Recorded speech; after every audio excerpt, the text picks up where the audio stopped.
사실 저는 분식을 하기에는 약간 특이한 경력을 가지고 있어요. 고등학교를 바로 졸업하고 일본으로 건너가서 핫도리 요리학교라는 곳에서 공부를 하고 또 미국으로 건너가서 세계 3대 유명 요리학교 르꼬르동블루에서 제과와 조리를 공부합니다. 그리고 한국으로 돌아와서는 호텔 신라에서 최고급 식자재 구매와 식은기획 업무를 7년간 담당하였습니다. 근데 제가 분식을 택한 이유는 세 가지가 있었어요. 첫 번째는 남녀노소 좋아할 수 있는 음식이면서 한식이면서 제가 대를 이어서 할 수 있는 게 뭔가 했더니 저는 김밥이 떠오르더라고요. 그리고 두 번째는 김밥은 좀 아침에 많이 구매해 가시잖아요. 그래서 아침에 바짝 장사하고 오후에는 직원들한테 맡기는 그런 오토 매장을 돌리면서 아이들과 시간을 보낼 수 있을 것 같아서. 세 번째는 김밥 하면 단체 주문 떠오르시잖아요. 그래서 1,000만 원 떼돈 버는 줄 알고 시작을 했어요. 근데 떼돈은 저와는 거리가 완전 멀더라고요.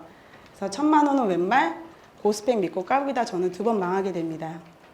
지금 생각해보면 제가 망할 수밖에 없었던 요인은 2가지가 있어요.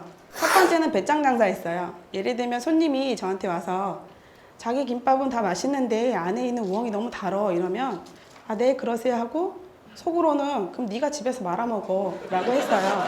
그리고 두 번째는 메뉴 개발은 1도 하지 않았어요. 왜냐면 제게 제일 맛있으니까. 근데 그때 저를 바꿔준 계기가 2가지가 있어요. 첫 번째는 책이에요. 여기 사장님들 손님한테 감사하다, 친절하다 당연히 아시잖아요. 근데 저는 그게 저한테는 제일 없었거든요. 그래서 이 책방에 갔는데 평생 감사라는 타이틀 제목이 제 마음에 와닿아서 한 권을 구입했는데 거기에는 저와 닮았지만 저와 전혀 다른 김밥집 사장님 얘기가 있었어요. 1,000원짜리 김밥을 팔면서 매장에 손님이 와서 김밥을 드시면 설거지가 7개가 나온다고 해요. 그럼 보통 설거지에 초점을 맞추게 되면 되게 짜증이 나잖아요. 1,000원짜리 팔아서 얼마 남는다고. 근데 이 사장님은 수많은 가게 중에 저희 가게를 방문해 준 것 자체가 되게 대단한 사건이라고 여기면서 그 손님을 감사하는 마음으로 대접했다고 합니다. 그래서 저는 만약에 내가 가게를 다시 시작한다면 꼭 이 사장님처럼 매사에 감사하는 마음을 가지고 손님을 대접하고 싶다고 마음을 고쳐먹게 돼요. 첫 번째 저를 바꿔준 계기가 책이었다면 두 번째는 저희 셋째 지율이에요. 저희 두 번째 가게 운영 시 제 월 수입은 50만 원이었어요. 근데 뱃속에 셋째 아이도 있었어요. 50만 원 버는데 아이가 셋이라니 되게 참담하잖아요. 근데 또 청천벽력같이 병원에 갔더니 아이의 뇌 신경이 끊어져 보인다고 태어나면 발달장애가 있을 수도 있다고 했어요. 그래서 저는 뱃속에 있는 애한테 얘기했어요. 너는 왜 이렇게 힘들 때 왔니? 너가 온 게 난 전혀 행복하지 않아라고 출산하는 당일까지 얘기했어요. 출산한 날까지 저는 김밥은 말고 혼자 병원으로 가서 신랑도 친정 부모님도 오지 않은 채 혼자 출산을 해요. 근데 마침 다행히 아이는 건강했고 제가 아이를 혼자 낳다 보니까 약간 이런 생각이 들더라고요. 아이도 혼자 낳았는데 내가 뭘 못하겠어. 그깟 장사? 나도 할 수 있을 거야. 이젠 잘할 거야. 이렇게 생각을 했고 아이의 손을 잡으면서 약속했어요. 지금은 내가 너한테 해주지 못하지만 엄마가 꼭 제기해서 너 먹고 싶은 거, 하고 싶은 거 다 해줄게 라고요. 그렇게 감사의 힘을 믿고 애도 혼자 낳아보니 또 생각도 바꾸니 용기 패기가 다시 생겼어요. 그래서 전 2번 망했지만 3번째 도전을 시작하게 됩니다. 딱 이 3가지에 집중했어요. 첫 번째는 맛입니다. 생활의 달인에서 어느 날 떡볶이 달인이 나오는데 거기서 육수 하나도 멸치를 쪄내고 미역기를 넣고 보리새우를 넣고 이렇게 하더라고요. 그래서 집에서 정말 따라해봤어요. 그랬더니 깊은 맛이 나더라고요. 근데도 더 모자라서 그 집에 찾아가서 먹어봤어요. 그랬더니 정말 맛있어서 집에 와서 또 해보고 가져와서 또 연구하고 해서 저만의 레시피를 몇 개 만들어냈어요.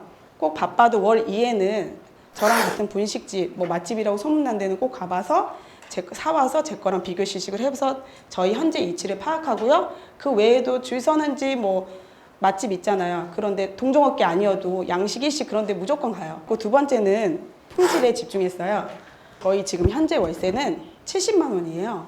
그리고 이전 가게는 350만 원이었어요. 그래서 저는 5분의 4 비용을 굉장히 절감하기 때문에 저는 그 5분의 4를 식재료에 투자하는데 그 이유는 제가 지금 지하상가 1층에서 장사를 하고 있잖아요. 그래서 저희 김밥을 사러 오시는 손님은 한층 계단에 내려오는 수고스러움이 있어요. 그래서 제가 그 손님들한테 뭘 해줄 수 있을까 했더니 최고급 식자재로 그래도 최소한 송파구에서 최고의 김밥을 만들자가 제 답이었어요. 그래서 많은 식재료를 개선을 했는데 그 중에서 3가지만 짧게 말씀드릴게요. 첫 번째는 쌀이에요. 저는 호텔에서 식자재 구매를 하면서 이 고시가리 쌀을 이미 알고 있었어요. 일본에서부터. 그래서 이건 한 포에 68,000원이에요. 3,500원짜리 김밥 팔면서 야, 68,000원짜리 쌀이 웬 말이야. 근데 저는 월세를 절감했기 때문에 가능했고 밥에 대한 반응도 굉장히 좋았어요. 제 김밥의 컨셉은 MSG를 사용하지 않은 건강한 수제 김밥이에요. 그래서 저는 맛소금, 미원 이런 다시다를 좀 사용하지 않는 편인데 그래서 제가 제일 중점을 둔 소금은 3년 간수를 빼서 볶은 고운 것만 사용을 해요. 왜냐하면 고운 입자를 써야지 바로 요리에 녹아서 빨리빨리 맛을 내더라고요. 그리고 그 외에 좀 2가지 저희 다른 재료에는 뻘에서만 채취된 토파늄을 쓰고 있는데 이 소금 역시 뭐 시중 뭐 맛소금이나 그냥 소금 비해서 5배 이 정도밖에 안 비싸지만 재료 원가비에 해당되는 건 좀 미미해요. 그래서 이렇게 소금을 바꿨습니다. 마지막은 소스입니다.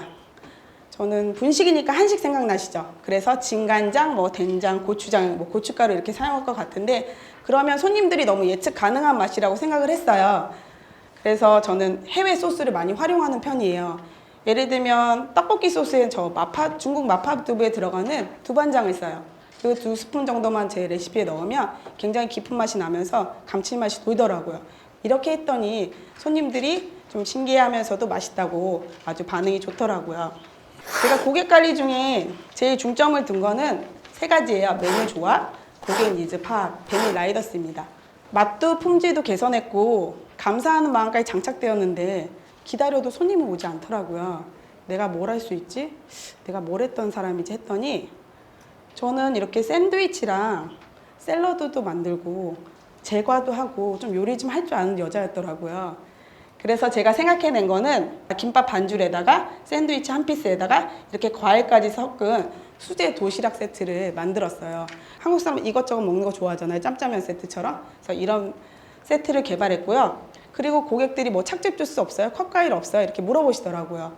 그렇게 해서 이 6,000원짜리에 컵과일이랑 착즙 주스랑 1인 세트로 해주세요 해서 2만 원까지 업그레이드 했어요. 그 외에도 뭐 저희 오늘 사장님이 식사를 하실 거니까 꼭 전복을 넣어주세요. 뭐 스테이크를 넣어주세요 해서 6만 원짜리 도시락도 만들고 있고요. 그 외에 연예인 누구한테 저 서포트 할 거예요. 그 오빠는 전복죽이랑 꼭 살치살 스테이크랑 랍스타를 넣어주세요. 해서 10만 원까지 올라갔어요.